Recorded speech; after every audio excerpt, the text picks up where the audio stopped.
What's going on, baby? Slick Kackis here. Thank you so much for stopping by, and today we have something really interesting because we have a potential new farming strategy for some of the most powerful and elusive weapons introduced into Destiny 2 with the Season of Dawn. And so, let's get started. But just before we do, I just checked the clock and it's real gamer hours, and you can't afford to be tired and sluggish. You need to be clicking heads, hitting your shots, and you need to be drinking advanced GG if you want to make the most of it. Check the link in the description down below. Use code KHD for 10% off. Fantastic product. Okay, let's talk about this farming strategy. Now, it all involves around Light Infused Fractaline. This is a new thing that was introduced in the Empyrean Foundation Community Event. Now, Light Infused Fractaline is purchasable in the Tower Obelisk for 20,000 Glimmer and 10 Legendary Shards.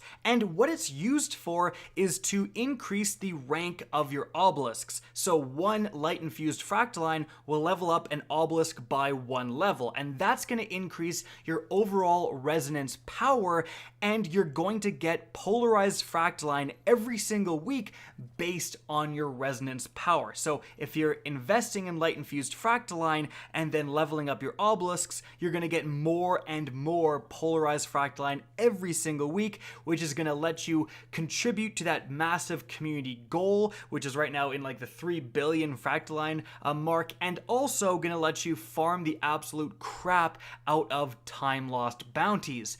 However, something really interesting is that as you're leveling up these obelisks with Light Infused Fractaline, you're also getting legendary rewards. Every single time you rank up an obelisk, no matter where that obelisk is, you get a legendary reward.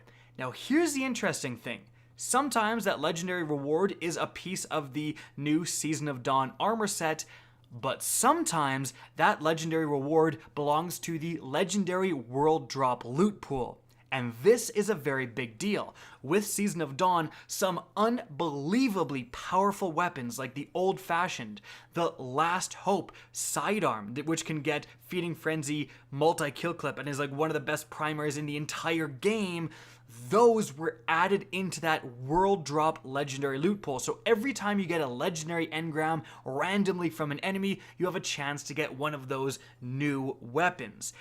But that chance is pretty darn low, and here's where things get interesting. To increase the chance, you can just go to the Cryptarch and straight up buy legendary engrams for 25 legendary shards a piece.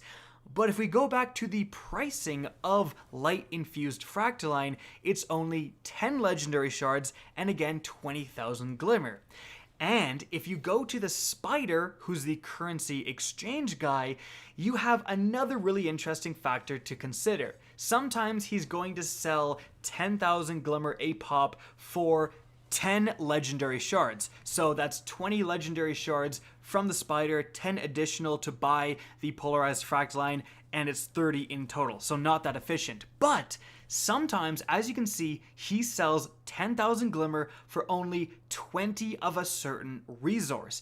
And although it doesn't line up today, as you can see, I can buy 5 of a certain resource for 1 legendary shard. So that means I can get 20 for only 4 legendary shards. So that means 20,000 Glimmer is covered in 8 legendary shards, so 18 legendary shards in total can equal 1 Light Infused Fractaline, which is substantially cheaper than just buying the legendary shards from the Cryptarch.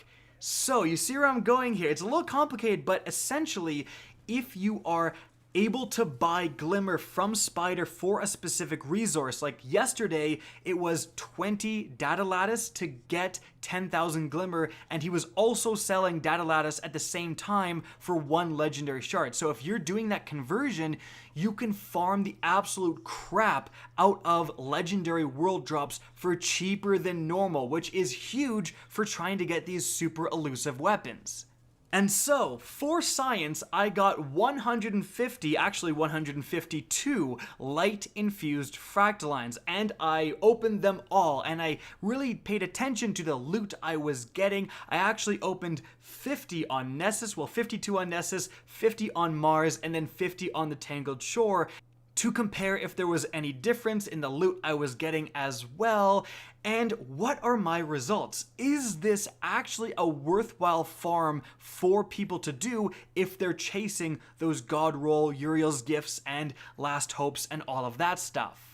Because the main speed bump in this whole theory and strategy is the fact that you also have a chance to get that new Season of Dawn armor set. So essentially, there's like 5 additional drops kind of polluting the loot pool. They're adding stuff onto a possible chance to get that you don't really want if you're just looking for the weapons, and you have a 0 chance to get them if you're buying the legendary engrams from the Cryptarch. So, after collecting the loot of 152 obelisk rank ups, what were my results? So, for Nessus, 52 levels, and I got 9 weapons in total. Then I went to Mars, 50 rank ups there, and I got 13 weapons out of those 50. Lastly, I did go to the Tangled Shore, and I got 14 weapons out of 50 rank ups.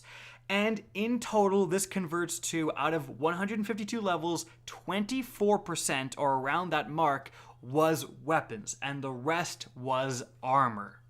Additionally, from my experience, it didn't appear that different obelisks had different loot pools. I was getting relatively the same things, and although technically the Tangled Shore is the best for weapon drops, like apparently according to my data, I also didn't get a Last Hope there, and I got 1 on Nessus and 2 on Mars actually. So Mars is the best for Last Hopes, I guess. I think it all is just random and you'd need a larger sample size to really determine anything, but if you want to be extra careful, like Mars, guaranteed it can drop the Last Hope and Uriel's Gift, so that may be the place you want to rank up like crazy. In fact, after using all 152 Light Infused Fractalines, what were my highlights in terms of the loot I got? Well, let's start out here with armor. Firstly, in terms of gauntlets, I did get a 24 stat recovery pair of gauntlets right here, 52 total stat, which is not bad. And then a really interesting one, I got these Savior Gauntlets, 23 mobility stat and 58 overall. A lot of people I've seen say that it's impossible to get above 55 in terms of an overall stat for world drops and stuff. This proves that theory wrong. It is possible to go over 55, it's very, very rare, but possible. Moving on from there, also in terms of leg armor, I got a 24 stat intellect pair right here, 51 overall, and then another 51 overall with 24 in mobility. And then lastly, I got a 6 energy void mark here. I don't have the void version of this armor set, and coming with 6 energy off the bat is pretty sweet, so now I can use those new void Season of Dawn mods. Now in terms of weapons, I got this brand new fusion rifle from Season of Dawn. It came with a high magnification scope, no distractions, and backup plan. Backup plan with this archetype, the high impact frame archetype, as we all know with the Erentil, is absolutely disgusting. So this is a pretty decent roll here. Moving on from there, I got this Badlander shotgun. It's an old one, but this did come with rifled barrel and accurized rounds to boost the range pretty substantially, and then quick draw. Quick draw is pretty nutty with shotguns, so I'm pretty happy with that roll too. I then got 2 different Uriel's Gift rolls, the brand new auto rifle for Season of Dawn. The first one features quick draw just for a more snappy weapon, and then kill clip, pretty good overall kill clip, and it also comes with a reload speed masterwork, which synergizes with kill clip as well. And the second Uriel's Gift I got kind of similar role with Light Meg and then Quick Draw again for the snappiness, but Disruption Break this time. Disruption Break is a really interesting perk. It wasn't touched when all of the other damage increasing perks were nerfed, so it's still providing something like a 50% damage bonus when you break a shield and then switch to a kinetic. So breaking a shield with the Uriel's Gift, like a primary auto rifle, super easy. Switching then to a kinetic shotty is gonna deal tons and tons of damage. Moving on from there, Crooked Fang here with linear fusion rifle with snapshot sights and backup plan if you like those super snappy linears. And then lastly, I did get a pretty decent rocket launcher here with the Zenobia D. It's a Hawka precision frame, remember, so automatically has tracking. Then I'm boosting the velocity by a ton with these other perks. And then auto-loading holster is like great, just stow it, it's gonna reload automatically. And then Cluster Bomb. So Cluster Bomb plus tracking plus hecka velocity, pretty good roll there too. Oh, Blast Radius Masterwork as well. So, overall, is this worth doing? Is it worth buying a crap ton of Light Infused Fractaline and using that to chase those new world drop legendary weapons? Well, I think overall, if you're just interested in that, maybe not. The Spider has to be selling the perfect mix of currencies, and overall you're going to get so much more armor in the loot drops you are getting. However, that is just if your sole focus is on getting these new weapons. If you also want to get Fractaline, like if you also want Fractaline to get time loss bounties and to contribute to the Empyrean Foundation, and if you are interested in getting those armor rolls, if you don't have all of the different elemental armor sets, I think this is absolutely worth doing. So definitely pay attention to Spider, pay attention to what he's selling, and stock up on the different resources that are available for legendary shards right now, so that when he is selling Glimmer for a resource you have a ton of,